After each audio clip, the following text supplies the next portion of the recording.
we headed off on our 2-hour journey home. I would definitely have to come back to check out Reading and Northern's freight operations. Yeah, I think it's about time we do that. Roll the tape.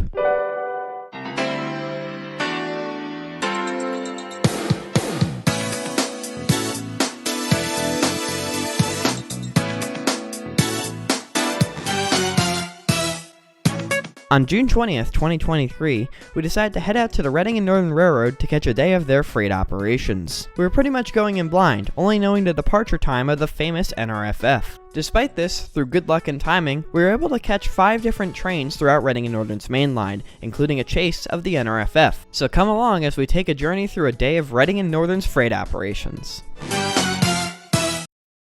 Our first location to catch these trains is the classic location of This town hosts a historic railroad station, as well as a Reading and Northern yard down the line. We knew some early morning trains originated here, so we chose this as our first location. But hold up, we need to look at some of the displays before we look down the tracks, such as the pressure cooker, the Bruckner toner, and the Plymouth switcher. Number 61. Up, that's a train. This is Reading and Northern train QASD. Today, the train is led by Reading and Northern SD40 number 3069 and SD50 number 5017.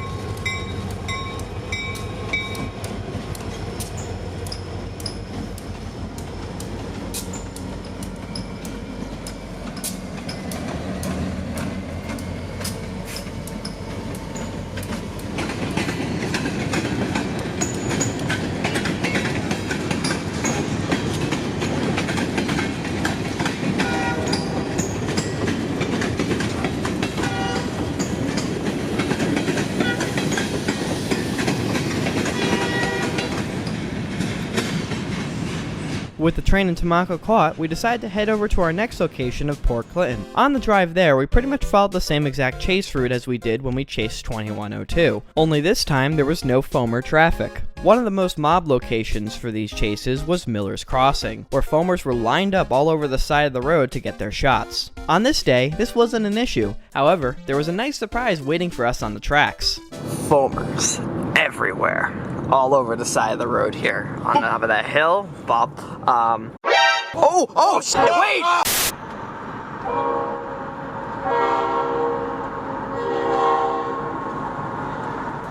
This was a Reading and Northern ballast train making a shove movement to Port Clinton, consisting of a caboose, 3 ballast cars, and Reading and Northern SD40-2 number 3056, a former Union Pacific snoot-nosed unit.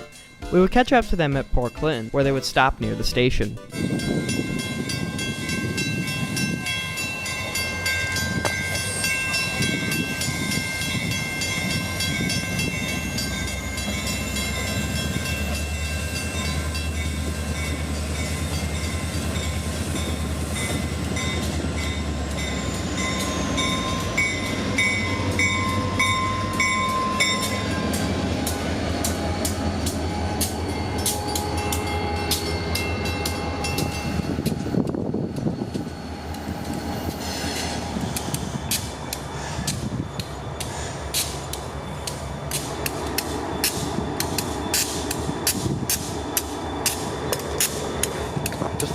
The dust. While the ballast train was stopped in the station, a piece of track equipment rolled up and stopped behind the train.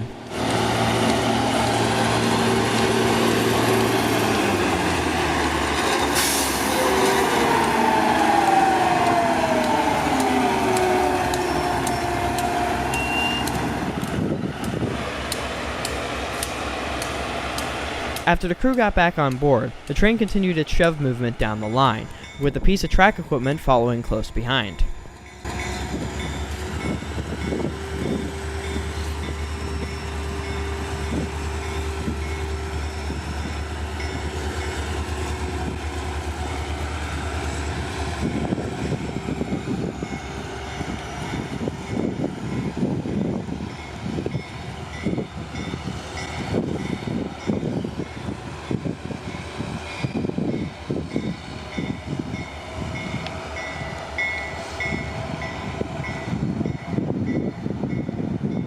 We would attempt to follow them to Hamburg, but just like our first 2102 trip, that shot was a failure. So after a quick pit stop at Wawa, we headed back to Port Clinton to check out the engine shops and await the NRFF. When we arrived, we noticed SW1500 number 1548 about to begin doing switching movements. Here we see the switcher locomotive heading past the switch and reversing onto the lead heading up to the car shop, where it would do most of its switching.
Near the station, we see Reading and Northern F units number 270 and 275, two units that we've seen running nearly every single Reading and Northern trip. But today, they just served as a backdrop for the freight operations.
After 1548 completed its switching duties, we relocated across the tracks in anticipation for Reading and Northern's NRFF. Today, the power consisted of 3 different engines. Leading the train was Reading and Northern SD50 number 5018 in the fast freight scheme, SD40-2 number 3050, and SD50 number 5049. Here we see them heading past the station and the F units, with the conductor giving us finger guns as he passes by.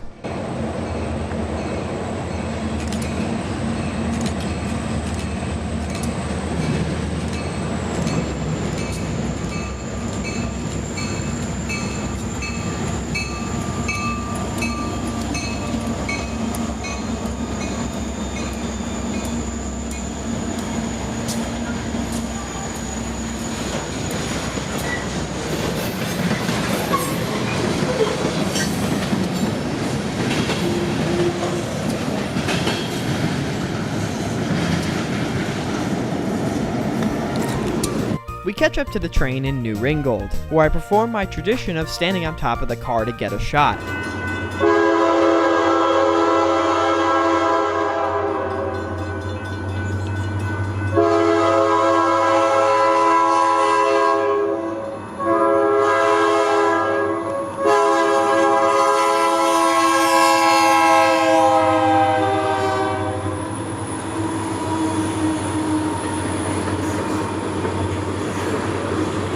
We made it to Tamaqua just in time to see the train rolling in. It would probably help if I took my lens cap off.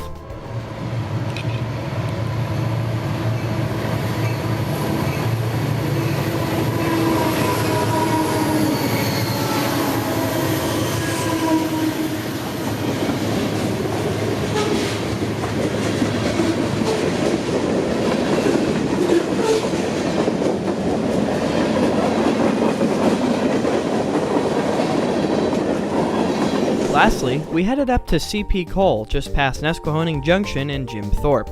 Before the NRFF showed up, we were able to see the last Gorge train of the day heading back to Jim Thorpe.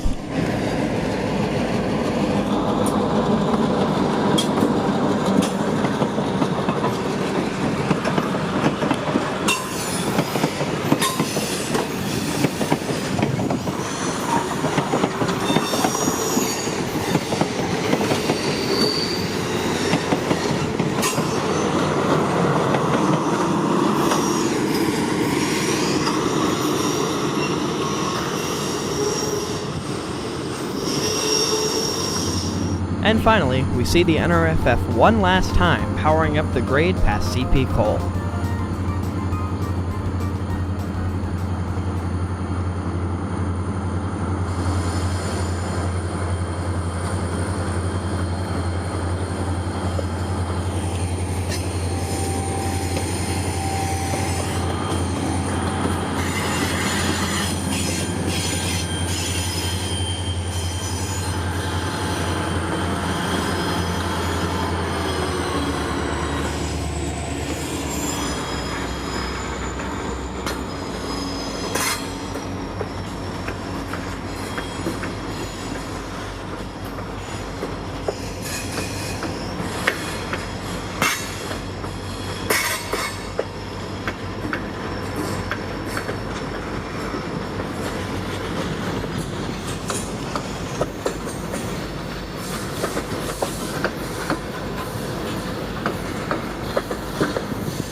And that about wraps up our chase of the NRFF and our day of freight operations on the Reading and Northern.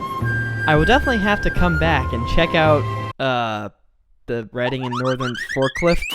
Either way, this is a very successful day catching Reading and Northern freight operations, and I hope you enjoyed my coverage of it. Thank you all for watching, and this is Rex the Railfanner, signing out.